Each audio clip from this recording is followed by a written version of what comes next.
Hey guys, today I'm going to be showing you some of the things I've done to my motorized bike to make it quieter, more reliable and safer. So the first thing I did was swapping out these plastic pedals to these bear trap ones. Starting with the intake, I got this aluminium plate custom cut it out to swap out for this, which causes more restriction in my opinion.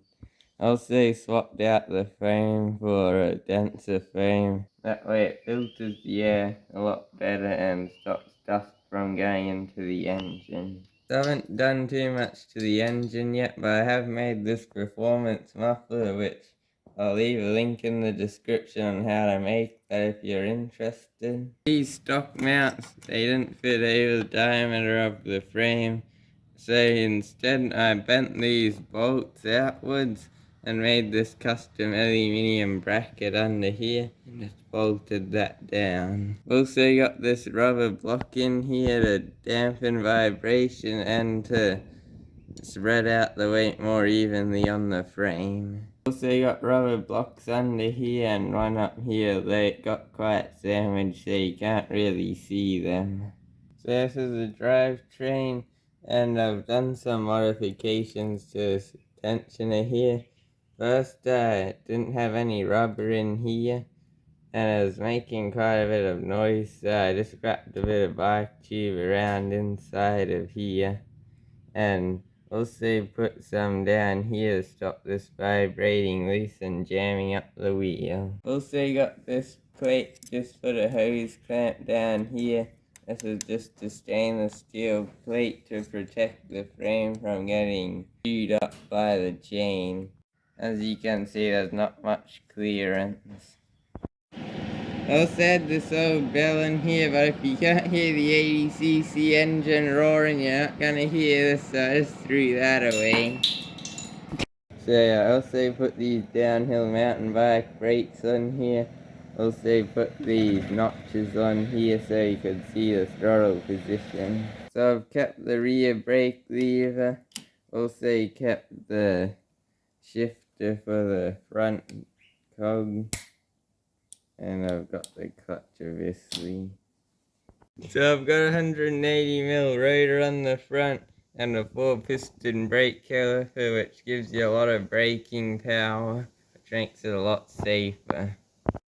So I've also glued this bike tube around here, which stops dust getting into the bearings because there's no dust rubbers in there. So on the fuel tank, I just got a bit of this old car trim and glued it on here, which stops the sharp edge from hurting you as you pedal. That way when you're pedaling, you don't get scraped up on that just nice soft rubber which deflects your leg away. So I've got the ignition coils here, and I just zip tied this one, which at first I thought would be a bit dodgy, but it's actually held up for like 2 years and it hasn't budged. So I've got this dust boot for the clutch lever to stop dust going up in here. As you can see, I ride in a lot of dust, so it really helps the cable last a lot longer. So I've also got this plastic mud guard which I've just zippy tied on here. There's a bolt mounting down there. I just put a few washers and mounted that. This is just made out of an old Lego sign. So I'm running pretty thick tires on here. This is a 29-inch bike. I just got these off a friend that used mountain bike tires a lot, and he said they was worn out, but they've still got plenty of tread left on them. So I run 29x 2.6 inch tires. Run them about 20 psi, which gives a lot of dampening on the rocky roads. On the rear I run 29 by 2.4 inch tires because the chain likes to rub on the thicker tires. So on the clutch cover I've got this frame, and I've also got it on inside this clutch cover here, which helps dampen out the noise from the gears. Should be able to find some of this stuff at your local junkyard for free. So if you liked any of these bike mods, Don't forget to like and subscribe and comment your favorite modification down below.